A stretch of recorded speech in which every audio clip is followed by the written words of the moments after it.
ನಮಸ್ಕಾರ ಸ್ನೇಹಿತರೆ, 2025-26ನೇ ಸಾಲಿನ ಶಿಕ್ಷಕರ ಸಾಮಾನ್ಯ ವರ್ಗಾವಣೆ ಸಂಬಂಧಿಸಿದಂತೆ ಪೂರ್ವಭಾವಿ ಚಟುವಟಿಕೆಗಳ ಭಾಗವಾಗಿ ಡಿಸೆಂಬರ್ 2025ರ ಅಂತ್ಯಕ್ಕೆ ಶಿಕ್ಷಕರ ವೇಟೇಜ್ ಅಂಕಗಳನ್ನು EEDS ತಂತ್ರಾಂಶದಲ್ಲಿ ಪ್ರಕಟಿಸಿರುತ್ತಾರೆ.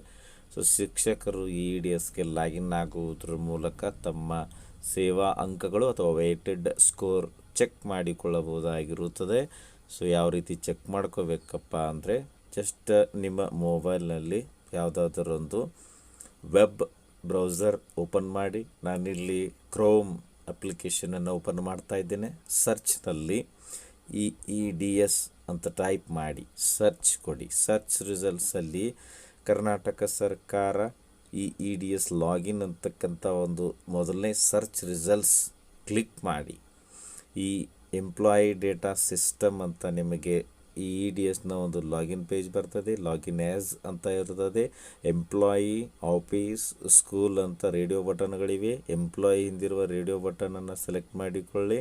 ನಂತರ ಯೂಸರ್ ನೇಮ್, ಪಾಸ್ವರ್ಡ್ ಸ್ಥಳದಲ್ಲಿ ಯೂಸರ್ ನೇಮ್ ನಿಮ್ಮ ಪ್ರಥಮ KG ID ಸಂಖ್ಯೆ ಯೂಸರ್ ನೇಮ್ ಆಗಿರುತ್ತದೆ. ಅದನ್ನು ಎಂಟರ್ ಮಾಡಿ. ಪಾಸ್ವರ್ಡ್ ಸ್ಥಳದಲ್ಲಿ EEDSಗೆ ನೀವು ಸೆಟ್ ಮಾಡಿಕೊಂಡಿರ್ತಕ್ಕಂತಹ ಪಾಸ್ವರ್ಡನ್ನು ಎಂಟರ್ ಮಾಡಿ. ಕೊಟ್ಟಿರೋ ಕ್ಯಾಪ್ಚಾ ಫಿಲ್ ಮಾಡಿ. ಲಾಗಿನ್ ಮೇಲೆ ಕ್ಲಿಕ್ ಮಾಡಿ.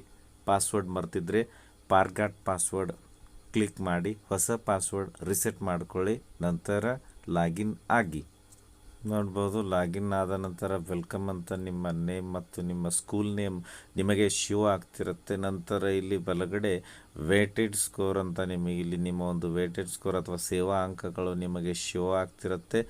ಸೇವಾ ಅಂಕಗಳು ಏನಿಲ್ಲಿ ಶೋ ಆಗ್ತಿರುತ್ತೆ, ಇದು ನಿಮಗೆ ನಿಮ್ಮ ಒಂದು ಸೇವಾ ಅಂಕಗಳ ಒಂದು ಕ್ಯಾಲ್ಕುಲೇಷನ್ ಸರಿಯಾಗಿದೆಯೋ ಇಲ್ಲವೋ ಅನ್ನೋದನ್ನು ಯಾವ ರೀತಿ ಚೆಕ್ ಮಾಡ್ಕೋಬೇಕಪ್ಪ ಅಂದರೆ, ಶಿಕ್ಷಕರ ವರ್ಗಾವಣೆ ಉದ್ದೇಶಕ್ಕಾಗಿ ಸಿ ವಲಯದಲ್ಲಿ ಸಲ್ಲಿಸಿದ ಸೇವೆಯ ವರ್ಷಗಳ ಸಂಖ್ಯೆ ಇಂಟು 3 ಅಂಕ ಮತ್ತು ಬಿ ವಲಯದಲ್ಲಿ ಸೇವೆ ಸಲ್ಲಿಸಿರತಕ್ಕಂತಹ ಶಿಕ್ಷಕರ ಒಂದು ಸೇವೆಯ ವರ್ಷಗಳ ಸಂಖ್ಯೆ ಇಂಟು 2 ಅಂಕ. ಆಮೇಲೆ ಎ ವಲಯದಲ್ಲಿ ಸೇವೆ ಸಲ್ಲಿಸಿರ್ತಕ್ಕಂತಹ ಸೇವೆಯ ವರ್ಷಗಳ ಸಂಖ್ಯೆ ಇಂಟು 1 ಅಂಕ ಮತ್ತು 3 ವರ್ಷಗಳಿಗೆ ಮೀರಿ ಹಾಲಿ ಶಾಲೆಯಲ್ಲಿ ಸಲ್ಲಿಸಿದ ಸೇವೆಯ ವರ್ಷಗಳ ಸಂಖ್ಯೆ ಇಂಟು 1 ಅಂಕ. ಅಂದರೆ ಮತ್ತು ಇನ್ನೊಂದೇನಪ್ಪ ಅಂದರೆ, ಒಂದು ನೋಟು 6 ತಿಂಗಳು 180 ದಿನಗಳ ಮತ್ತು ಮೇಲಿನ ಸೇವೆಯನ್ನು ಒಂದು ಪೂರ್ಣ ವರ್ಷವೆಂದು ಪರಿಗಣಿಸಲಾಗುತ್ತೆ. 6 ತಿಂಗಳಿಗಿಂತ ಅಂದರೆ 180 ದಿನಗಳಿಗಿಂತ ಕಡಿಮೆ ಸೇವೆಯನ್ನು ಶೂನ್ಯ ವರ್ಷದ ಸೇವೆ ಎಂದು ಪರಿಗಣಿಸಲಾಗುತ್ತೆ. KCSR ಶಿಕ್ಷಕರ ವರ್ಗಾವಣೆ ನಿಯಂತ್ರಣ ನಿಯಮಗಳು 2020ರ ನಿಯಮ 4ರಲ್ಲಿ ತಿಳಿಸಿರುವಂತೆ ಎಲ್ಲ ಶಿಕ್ಷಕರ ಸೇವಾ ಅಂಕಗಳನ್ನು ವರ್ಗಾವಣೆ ಅಧಿಸೂಚನೆ ಹೊರಡಿಸಿದ ದಿನಾಂಕಕ್ಕೆ ಲೆಕ್ಕಾಚಾರ ಮಾಡಲಾಗತ್ತೆ. ಅಂದರೆ ಝೋನ್ ಎ ನಲ್ಲಿ 1 ವರ್ಷದ ಸೇವೆಗೆ 1 ಅಂಕ ಇರುತ್ತದೆ. ಝೋನ್ ಬಿ ನಲ್ಲಿನ 1 ವರ್ಷದ ಸೇವೆಗೆ 2 ಅಂಕ ಇರುತ್ತದೆ. ಝೋನ್ ಸಿ ನಲ್ಲಿ 1 ವರ್ಷದ ಸೇವೆಗೆ 3 ಅಂಕ ಇರುತ್ತದೆ. ಮತ್ತು ಈ 3 ವರ್ಷದಕ್ಕಿಂತ ಹೆಚ್ಚು ಒಂದೇ ಶಾಲೆಯಲ್ಲಿ ಹಾಲಿ ಶಾಲೆಯಲ್ಲಿ ಸೇವೆ ಸಲ್ಲಿಸಿರ್ತಕ್ಕಂಥದಕ್ಕೆ ಸಂಬಂಧಿಸಿದಂತೆ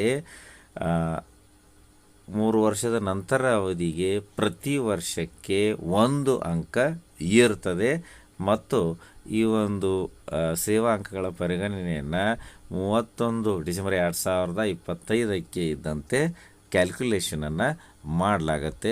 ಇದು ಶಿಕ್ಷಕರ ಒಂದು ವೇಟೆಡ್ ಸ್ಕೋರ್ ಅಥವಾ ಸೇವಾ ಅಂಕಗಳನ್ನು ಲೆಕ್ಕಾಚಾರ ಮಾಡ್ತಕ್ಕಂತಹ ವಿಧಾನ.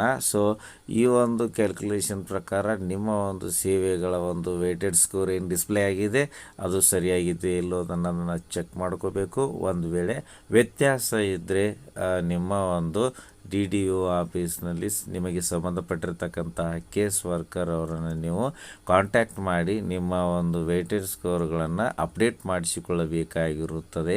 ವಿಡಿಯೋ ಇಷ್ಟ ಆದರೆ ಲೈಕ್ ಮಾಡಿ, ಉಪಯುಕ್ತ ಅನಿಸಿದರೆ ಶೇರ್ ಮಾಡಿ. ಈ ರೀತಿ ವಿಡಿಯೋಗಳಿಗಾಗಿ ಚಾನಲ್ಗೆ ಸಬ್ಸ್ಕ್ರೈಬ್ ಆಗಿ ಬೆಲ್ ಬಟನ್ ಪ್ರೆಸ್ ಮಾಡಿ. ನೋಟಿಫಿಕೇಷನಲ್ಲಿ ಆಲ್ ಸೆಲೆಕ್ಟ್ ಮಾಡಿಕೊಳ್ಳಿ. ನಾವು ಮಾಡೋ ವಿಡಿಯೋಗಳ ಅಪ್ಡೇಟ್ಸ್ ಪಡಿತಾ ಇರಿ. Thanks for watching. ಧನ್ಯವಾದಗಳು. ವಂದೇ ಮಾತರಂ.